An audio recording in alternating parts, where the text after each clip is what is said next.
Well, we wanted to spend some time taking our congregations through the last few hours of Jesus's last day. And those last few hours really kick off with what we all know as the Last Supper. Yeah.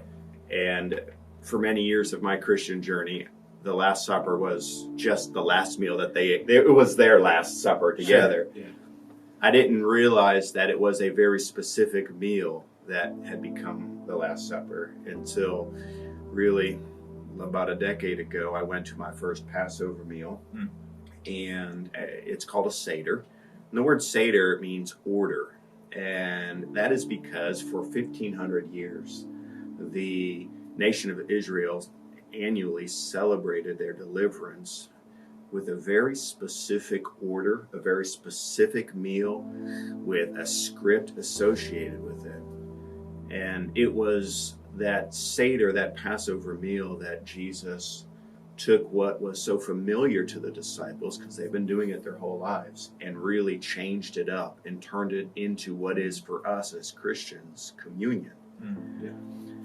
As a part of the meal, they had an unleavened bread such as this, and there's actually even a line in that Seder script that says, every day we eat bread with yeast or leaven, except today. Why is it today? And then it's discussed that this is a symbol of God's deliverance. It's going to happen quickly.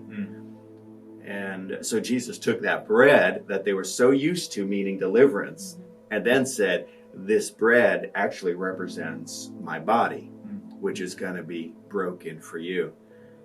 I mean, imagine what it would have been like for the disciples to say, oh, you're off script. Right. What's happening? Yeah. And then we have 4 cups of wine here. And as a part of that Passover meal, there are 4 sections to the meal. And each section has a cup of wine. And each cup actually is given a name. And it corresponds to God's miracle coming out of Egypt for the nation of Israel. The first cup would have been drank at the beginning of the meal, and it's called the cup of sanctification. It's because God was saying, I'm setting you apart as my special people. And then the second cup is the cup of the plagues or deliverance, where God is saying, now I'm doing something special with you specifically. I'm delivering you. And the scriptures say it was after the meal that Jesus took the third cup, and that cup is called the cup of redemption. And so when Jesus picked up that cup, there was a specific script that was supposed to happen, but he goes off script and says to his disciples, this cup, redemption, this cup is now in my blood. And I would imagine that they were awfully confused, not understanding the significance of what was taking place. And that highlights my own confusion as a believer, having done communion for some 20 years, not understanding the significance of it all. Yeah. Right. I love that it's called the Last Supper, because I think that even that symbolizes that this is the last time that this is going to mean this. Right. This is the last time that this means something other than me. Right. I'm starting a new thing. Right. What's past is past. This is the last time. Right. And I was sitting here when he was talking about all that, and I thought about, these guys, if you're a disciple, you've done this one way your entire life. And now this kind of rogue figure has kind of come in a lot of ways, and he's flipping everything around. And the confusion, maybe the wonder, the awe that they would have had as he's explaining all this now, it would have been an amazing thing to be a part of, and being able to put these pieces together. Yeah, I would hope that from this point forward, all of our people within our churches understand that this act of communion has its roots in a celebration of deliverance that was in Jesus' day 1,500 years. Now, 3,500 years later, we're still celebrating his deliverance in our life every time we do communion. That's good. That's right. So we have in front of us now 7 candles, because we are talking through the timeline, the last days of Jesus's life on earth. And we've got 7 segments that we're going to be talking about, with the beginning of the end being this Passover meal. And I can imagine that it was a pretty weighty meal for Jesus, knowing what was coming next. He's talking about a body broken and blood shed, and while the disciples didn't get it, Jesus did. Yeah, absolutely. I'm sure it was pretty weighty. And so as part of our celebration of the timeline, it's time for us to remember that a part of his life was coming to a close.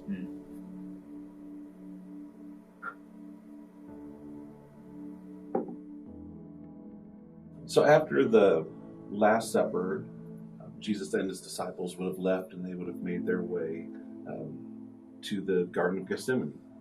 And I think it's important to note that this is a place that Jesus found himself in regularly.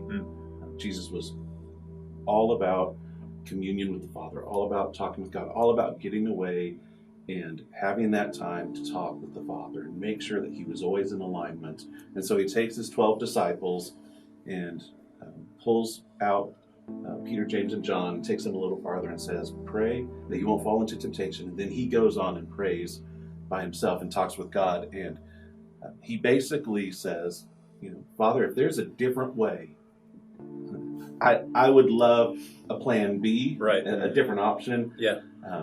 And I think that that's important to note, that in our humanness, it's not wrong to wish that there were easier ways. Sure. But at the end of it, Jesus says, but nevertheless, it's not about my comfort. It's about your plan. It's about me being obedient wherever it takes me. And if this is the plan, if this is the cup you have for me, I drink it. And so we find Jesus in total obedience to the Father, which is a beautiful place where I'd hope we all would be. What is there to say, though, thinking about now that the position of the disciples at the dinner and all this, and now they're at prayer with Jesus, and there's some comfort in them, and they moved from the dinner and the confusion that they had to now the garden where he says, hey, stay awake with me, and they're like, they don't realize anything now is any different. Like, what's that there? Like, to me, it seems like there's no immediacy to it. Right. There's no urgency from them at that point. Although at dinner, Jesus says, I earnestly desire to eat this with you. And he goes through all of that. To me as a disciple, it seems like there's some ebbs and flows, and then all of a sudden it's like pours on for them.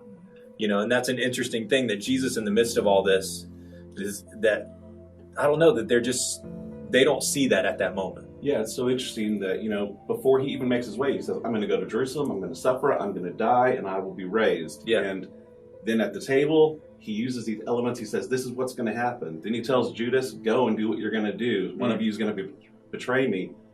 And yet you're exactly right. They still aren't getting it somehow. Right. And which is a scary question to ask ourselves. How many times do we not understand completely what God is doing, and we're kind of on the sidelines falling asleep as well? Right. So after he had prayed, Judas, who knew exactly where Jesus would be, because Jesus was always one about going to talk to the Father, came with, it says that it was probably Jewish guards and a few Roman centurions to make sure that there was no trouble. And Jesus is arrested in the garden while praying. I think that's the point where Peter says, oh, okay. We see it. He gets excited. He gets a little overeager. He gets involved with things. And it's like, I don't know. I just keep wanting to put myself in their shoes of, oh, I wish I would have listened a little sooner. Now let me step in, kind of thing. Whereas if he would have just been right next to Jesus where he warned them to be, he encouraged them to be, what I feel like we miss a lot of things because we feel like we can, again, just enjoy Jesus from a distance. Absolutely. And there's that there. There's that for us. Absolutely. I mean, you go back to Matthew 16 when Peter is saying, no, that's not going to happen to you. We're not going to let that happen to you. And to Peter's credit, he is acting upon his conviction. Unfortunately, that's exactly counter what Jesus said is going to happen, what he said has to happen. And Jesus, once again, he stops him in Matthew 16, and he once again stops him there and says, put your sword away. I'm the Prince of Peace. I'm not coming to overthrow the Roman government. There's a bigger thing at play here. I am here to fulfill the will of the Father. I'm here to fulfill this redemption plan that Colossians says was talked about from before time began. And so I cannot let you derail God's plan simply because of your fear or your desire to take up your arm and make things happen. And so we see Judas betraying Jesus, ironically with a kiss. And Jesus, once again, is left in the hands of others. And so we take the second candle and we understand that Jesus is one step closer to his life and light being snuffed out.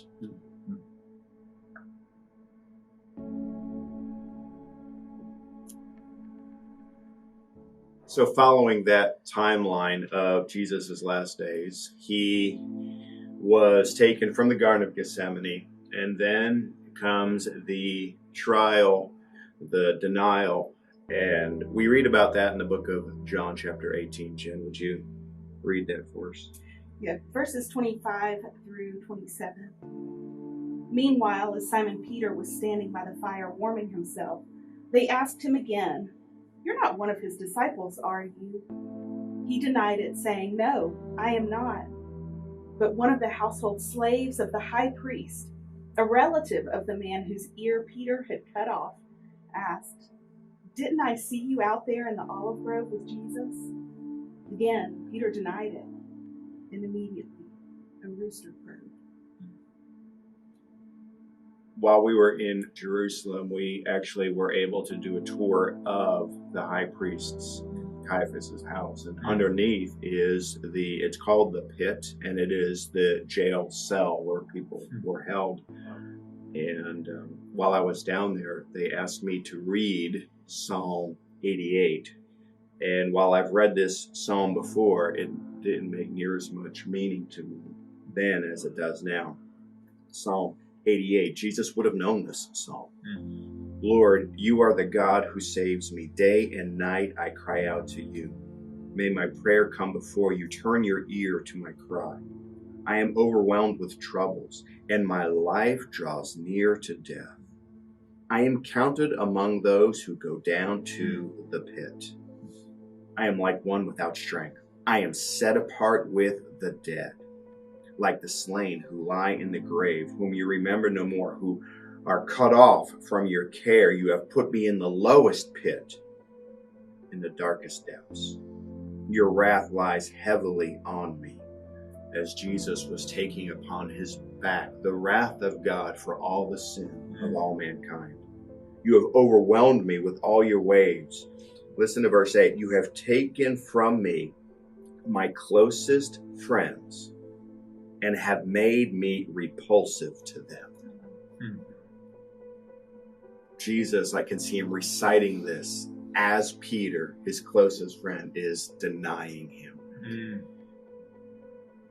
What a powerful moment while we were in Jerusalem to see the actual courtyard, to see the steps where Jesus was led after the denial.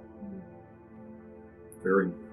I'm always struck with Peter and how he is so extreme. It seems like there's no middle ground for him. Right. It's all or nothing. And right now he is in the nothing. Right. I don't know him. And yet Jesus already knew that this would happen, that he would deny him. And when I think about Peter and the weight that he must have carried after this moment. Wow, I can't imagine what that would have felt like. That kind of denial for someone that he was watching be led to their death. In one of the passages, it says their eyes locked. Yeah. And then it goes on to say, and Peter went out and wept bitterly. I think all of us at some point in our life has had that same moment of decision, and we've denied. I don't know that any of us are not in some way a denier. And yet that denial played a part in Peter's redemption in the end. I wonder when it says they locked eyes and he wept bitterly. I wonder, I've always seen it as, wow, he's sorry that he betrayed Jesus, but I also wonder if that's the moment when he realized, okay, there's nothing I can do. This is going to happen exactly as Jesus said. And it hit him that we're not going to overthrow the Romans. We're not going to have this Messiah that's going to set things right here, right now. I've got a guy that I've followed for 3.5 years that's going to die. And the death of a dream, the death of the hope of an easier life, on top of this weight of, and I've just denied the guy that I've spent my life following for the last 3 years. Just immense. It took place in the middle of the night, which is so appropriate because it is often the night seasons that can become great turning points for us if we will allow them to be so. Because for Judas, who was also riddled with guilt in the night season, he chose a completely different path. So in spite of Peter's denial, he is still a great example to us that we still got to keep moving forward. God is a God of forgiveness. And even in our darkest hours, there's still hope. That's good.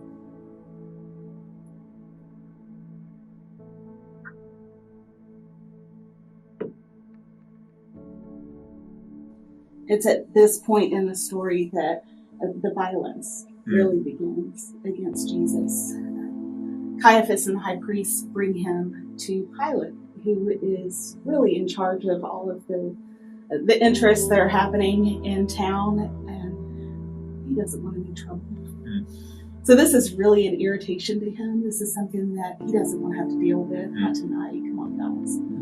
And so they bring him, and his question is, why are you bringing him to me? Right. You deal with him however you want to. This isn't a Roman issue that we're dealing with. This is a Jewish issue that we're dealing with.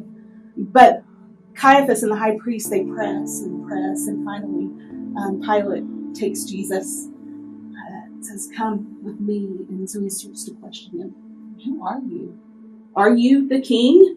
And Jesus responds, "Well, that's, you say that I'm the king. Is this because this is what you've heard, or do you believe?"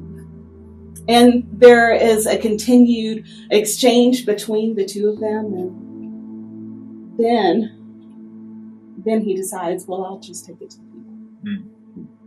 Let me see what they have to say about this, because really I don't really want to have to deal with this. And so he goes to the people and says, "All right, this is your Passover time, and so it's a tradition that we release someone. Shall I release Jesus or Barabbas?" And they yell, "Give us Barabbas." And in my translation, they put in, "You should know that Barabbas was a terrorist." Right. Right. And so they ask for Barabbas instead. And it's at that point that we read that Pilate took Jesus and he had him flogged. And they twisted together a crown of thorns, really as a way to humiliate him. And they wrapped him in a purple cloth, and then it just continued. The humiliation, the egging on, everything just continued and seemed to build from that point. Is this your king? Is this your king? Finally, they start to yell out, "Crucify! Crucify!" Pilate and Jesus would have an exchange, but Jesus stopped speaking to him. I mean, I don't know if he could speak at that point, but he didn't answer back, which really irritated Pilate. Sure. Don't you know who I am? I have your life in my hands. Why don't you answer my questions? And so this is how it reads in Scripture. "How can you ignore me? Are you not aware that I have the authority either to free you or crucify you?" And Jesus said, "Any authority you have over me comes from above, not from your political position. Because of this, the one who handed me to you is guilty of the greater sin." Pilate listened to Jesus' words, taking them to heart. He attempted to release Jesus, but the Jews opposed him, shouting, "If you release this man, you have betrayed Caesar. Anyone who claims to be a king threatens Caesar's throne. And then they continue to yell, "Crucify him." What's going on in this passage is also this political struggle, this play for power, that the people who were in charge of the Jews, the high priests, they didn't want to take responsibility for the death of Jesus, especially during this time of the year. Right. They didn't want to take on that responsibility, and yet they were guilty, just as Jesus said.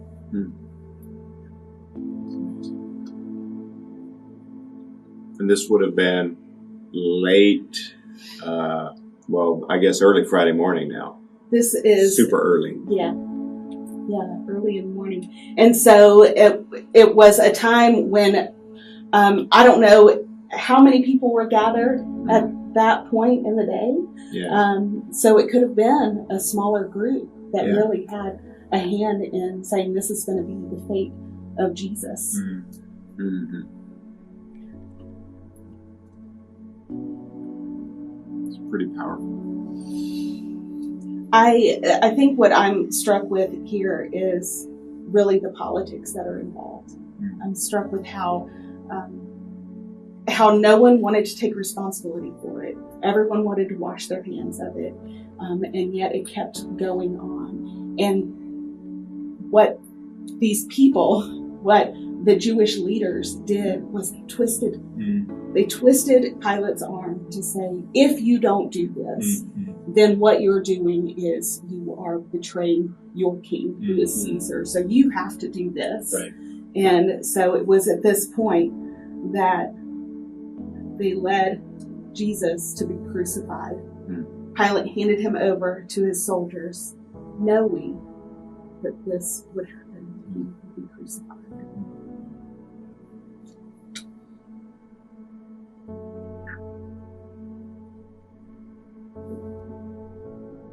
Jesus has just left Pilate. It's about maybe 10 o'clock in the morning. And Pilate has just sent him off to go be crucified, essentially. It's interesting. One thing that he says before he sends him off is he writes a sign that's going to hang above Jesus' cross. And it says, "This is the King of the Jews." And the priests look at him and they say, "You can't write that." And Pilate has his own kind of redemption moment. And he says, "What I have written is what I've written." And it's kind of that moment where you realize he has seen who Jesus is, but his hands are tied in a lot of ways. And he sends him off, and this is what it says in Mark, and it says, Mark 15:16, "And the soldiers led him away inside the palace, and they called together the whole battalion, and they clothed him in a purple cloak, and twisting together a crown of thorns, they put it on him, and they began to salute him, 'Hail, King of the Jews.' And they were striking his head with a reed and spitting on him and kneeling down in homage to him." And they were really mocking him. "And when they had mocked him, they stripped him of the purple cloak and put his own clothes back on him and led him out to crucify him. And they compelled a passerby, Simon of Cyrene, who was coming in from the country, to carry the cross." And the thing about the cross is it was the absolute worst way that you could die.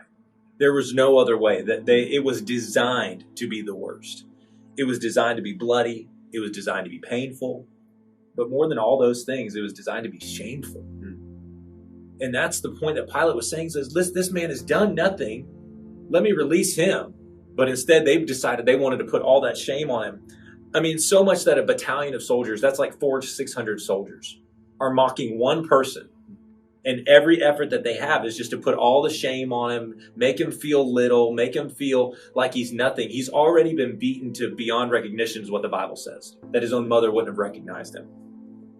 And so all of this is about shame. And one writer put this about the crown. It says, "He wore the crown of thorns, which we deserved, that we might wear the crown of glory that he merited." He took our shame. He endured our suffering. He did all of this. And again, back into Luke, he says, "I eagerly desire this." It's not, I don't want to die. I don't want to do the pain, but I will do this so that we can experience that redemption that he is walking himself toward.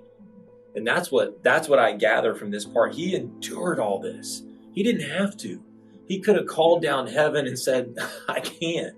But instead he said, "No, I want to and I will," for every single one of us. And it's that enduring of him laboring toward the cross and literally being led to the slaughter that we read in all this, and that we carry that weight of this, that Jesus did this for us. He did this for you and me. He did this for everybody we come in contact with. He endured this. And it's, when I think on that, it overwhelms me in a lot of ways. You know, when you do the research and you realize what he went through, that cat of nine tails and how they designed it, the crown of thorns and the cross, I mean, it's overwhelming to think about that.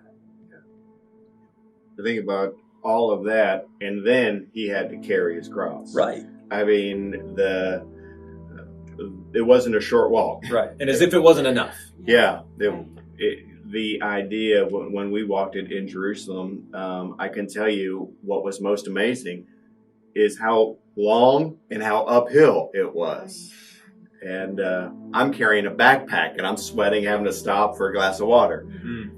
The thought of Jesus enduring all of that for us, for enduring his shame because we are the ones who are shameful.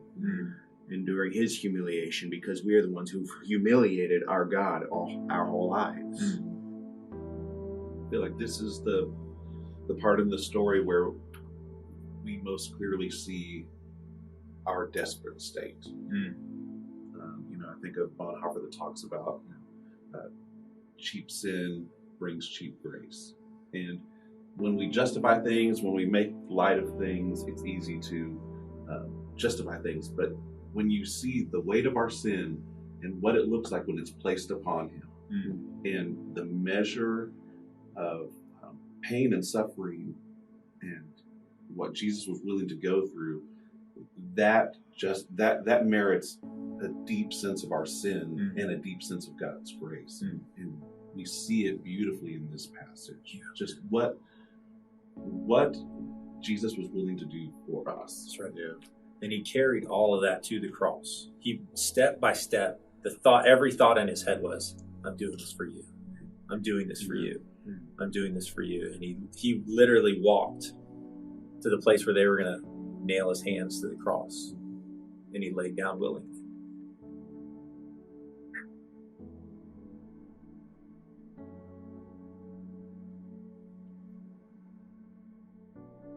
In our time frame, we find that it's around noon.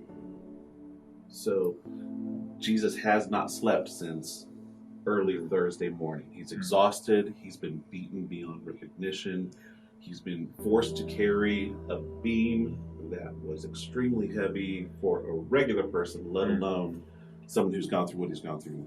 He's led up to the cross, and he is nailed there and elevated up on this stake. And he's put in between two criminals who are justly hanging there. Sure. Two people who are getting what they deserve, and yet then you have Jesus in the middle, who is the innocent lamb that's willingly climbing onto the cross, as it were.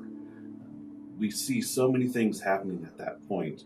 We see Jesus crying out because he's thirsty. We see him being mocked, not only by the Romans, but by the religious leaders. And I can't imagine what that would have been like, but I can just picture these leaders saying, we finally got you. Sure. We've been trying for years. Yeah. You finally stepped across a line that we could nail you for.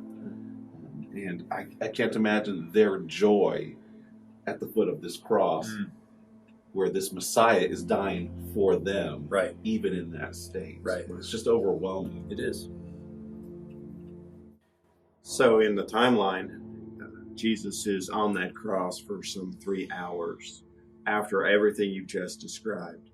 And for us, that's noontime. So what if we, at noon, hit our phone, hit a timer for 3 hours and really just embraced the reality that Jesus is dying over the course of these 3 hours for us.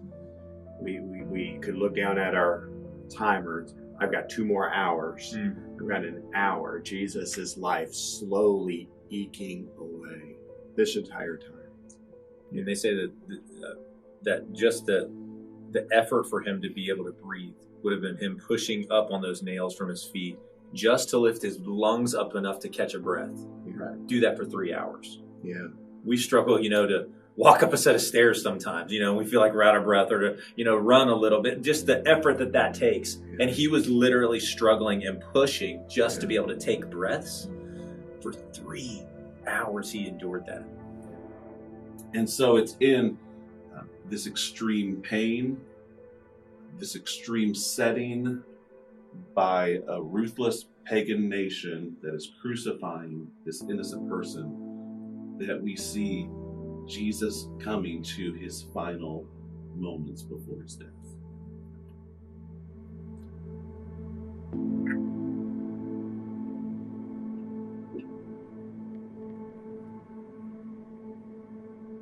So as we finish up our timeline, we finish it with the last words of Jesus, the death of Jesus. In the book of John, chapter 19, verse 28, Jesus knew that his mission was now finished. And to fulfill scripture, he said, I am thirsty. A jar of sour wine was sitting there, so they soaked a sponge in it, put it on a hyssop branch, and held it to his lips. When Jesus had tasted it, he said, it is finished. And he bowed his head and released his spirit. It is finished. His work was finally done. But at the cost of his own life, so that our new life could just get started. It says darkness was on the earth. It says the temple veil was torn, rocks were split. It is as though all of creation itself shuddered in those moments. We read in the book of Revelation that even all of heaven was silent. It was a moment that was transformational for all of creation. I would say even the universe itself shuddered in those last moments. It was for you and I, so that we could live forever. His death equals our life. I love that in the book of Hebrews it talks about the sacrifice that is once and for all. Yeah. Once and for all. Mm-hmm. I kind of run those together a lot of times, but it was done once, and it is for us all. So it says back in John, he says he gave up his spirit. It wasn't taken from him. Right. This is something he did. This is something he chose to do, even up to the point of his very last breath. And he did it for us. Yeah. That's an awe moment for me. Yeah. It's hard to look at that level of love and sacrifice and not be drawn to it. Right. And I often have heard people say they've rejected the Lord, and I think, no, you've just not seen how much he really loves you. You just need to take a few moments to put yourself at that cross in that day, in those last few moments, and see what he did for you. He gave it.